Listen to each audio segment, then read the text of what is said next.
The Greek philosopher Epicurus said that you develop courage by surviving difficult times and challenging adversity. Ladies and gentlemen, at some time in our lives, we will all have to deal with adversity. Do you have the survival skills for when those times come? A number of years ago, I had to deal with a difficult personal crisis. At that time, I read extensively anything that I could that would help me to overcome the challenges that I had to deal with. And the best ideas that I read about were those skills of those who had survived concentration camps in the Second World War.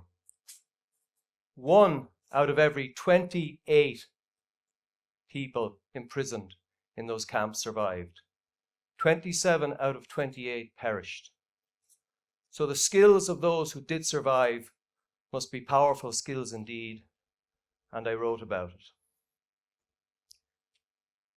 The first thing you have to do is to see your difficulty as a concentration camp.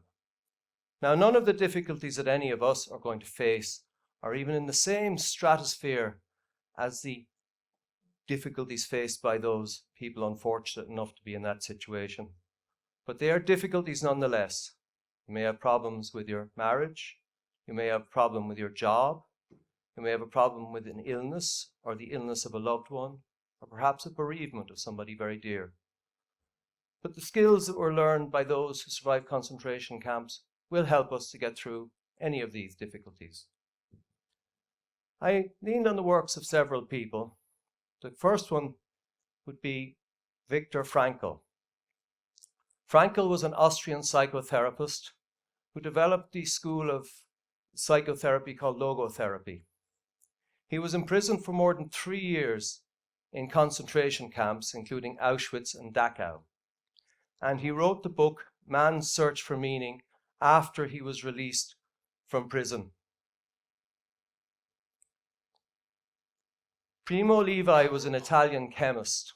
He was in prison for over a year in Auschwitz III, a camp also known as Monowitz or Buna, which was a work camp for the building of a synthetic rubber factory. He wrote about his experiences in a book called If This Is a Man, and also about his very difficult journey home from Poland to Italy via Russia after the war in a book called The Truce. Third writer, Elie Wiesel, Nobel Prize winner. Romanian-born Wiesel was only a youth of 15 when he was imprisoned with his father, also in Auschwitz III. And he also survived the notorious death march from Auschwitz to Buchenwald in January 1945 as the Soviet army was invading Poland. Frankl said that there were 3 keys, focuses for surviving adversity. The first was your life's work. Second, love. Third, having a good attitude to unavoidable suffering. Taking these in turn. When Frankl was interned in Auschwitz, all his possessions were taken, including the manuscript of a book he was writing. A little while later, many months later, when he was near death with typhoid, he stayed alive by staying awake at night, reconstructing that manuscript on scraps of paper in shorthand. Also, Frankl was trained as a psychotherapist. So there were times when he looked at his situation, his mental frame of mind, and that of other inmates and warders from his professional point of view. And he also gave a number of pep talks and counseling to people who asked him, warders as well as inmates. And he was trained as a doctor. So at one stage when his health was getting very poor and he was near death, he volunteered for an assignment as a doctor in a typhus camp. He was immediately put on better rations so that he would survive to take up the position, and he feels that this decision helped to save his life. Levi, as I said, was a chemist. He was also familiar with chemistry and German from reading academic papers during his studies. This skill allowed him to pass an exam which got him a position in a laboratory in November 1944 So he was working in a heated laboratory instead of out in the cold as that winter approached, and he feels that that helped him to survive. So using the skills that you have in your life will help you get through your difficulties. I myself, when I was dealing with my difficulties, I kept on going to work as much as I could. Some days I might have to reduce my hours. And I also woke up an hour earlier each day and did some work for myself, some writing, before I would get the children ready for school. And you too, if you're dealing with a difficulty, while it might be tempting to completely give up your work, it is important to keep this meaning in your life to give you a reason to get through your difficulty. The second of Frankel's key messages was love.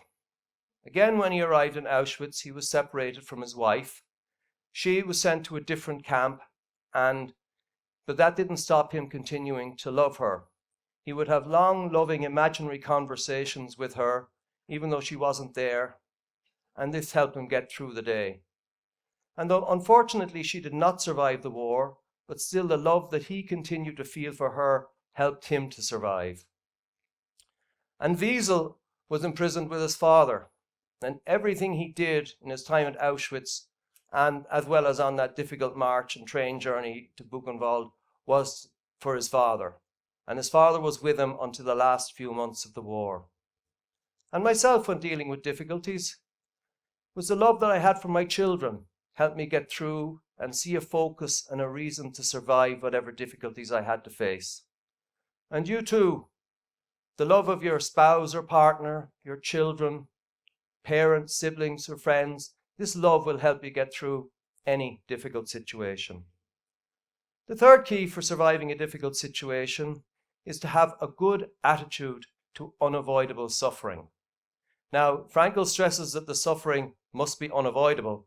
To suffer avoidable suffering is just masochistic. A very good example of a good attitude was a story told by Primo Levi of a prisoner he referred to as Albert L. Albert L. kept his tunic very well washed, very clean. Now, washing a tunic in the Auschwitz camp was not easy. He would have to spend a portion of his meager bread ration on soap. He would then have to wash the tunic in the communal washroom. He would then have to hang it up dripping wet and keep an eye on it so nobody would steal it, and then eventually put it on wet. But he was much cleaner than the other prisoners. And he looked like a prominent prisoner before he was one, and eventually when a suitable position came up, he ended up getting the prominent role, which helped him to survive. I myself, when dealing with difficulties, I always make it my business to stay fit, keep healthy, exercise and diet somewhat. Because if you feel good about yourself and are healthy and look well, it will help you get through any difficulty. And humor is extremely important to keep a good attitude. Frankel told of a time he was talking to a kindly civilian foreman when they were doing some work, and the foreman was lamenting that the malnourished prisoners did so little work compared to regular workers. And Frankel joked with him. He said, well, if you could learn brain surgery from me as fast as you're teaching me to dig this ditch, I'd be very impressed. And he also, with another prisoner, used to imagine funny situations they might be in after being released after the war. They might be at a dinner party and the hostess would be serving soup. And you'd say, "Madam, please, please, from the bottom, from the bottom." The prisoners always liked soup from the bottom. There was more likely to be meat and vegetables in it. And he also told about the time when they were transferred from Auschwitz to a prison further west, towards the latter end of the war. They weren't sure where they were going, but they knew it was either to Dachau near Munich or to the notorious Mauthausen camp in Austria, which was a special camp for incorrigible enemies of the Reich, built in a quarry and not a place they wanted to go. Anyway, when the train passed the Danube Bridge that it would have had to take to Mauthausen without crossing, joy broke out in the train. The prisoners started jumping up and down. "We are only going to Dachau! We are only going to Dachau!" And it got better. They didn't actually go to the main camp. They went to a sub-camp called Kaufering, which didn't have a gas chamber and crematorium, colloquially known as a chimney. So another great cheer broke out on the train. "The camp doesn't have a chimney! The camp doesn't have a chimney!" And even though They ended up having to stay awake all night, standing out in the cold rain because somebody fell asleep and messed up the count. They were still happy because the camp didn't have a chimney. I look at humor in my own life. It's funny things that happen, or the way you look at things when you're in a difficult situation. And just lately, my girlfriend joked with my mother that she was becoming like me and obsessing about only putting clean, dry, recyclable materials in the recycling bin when I had more important things to be worried about.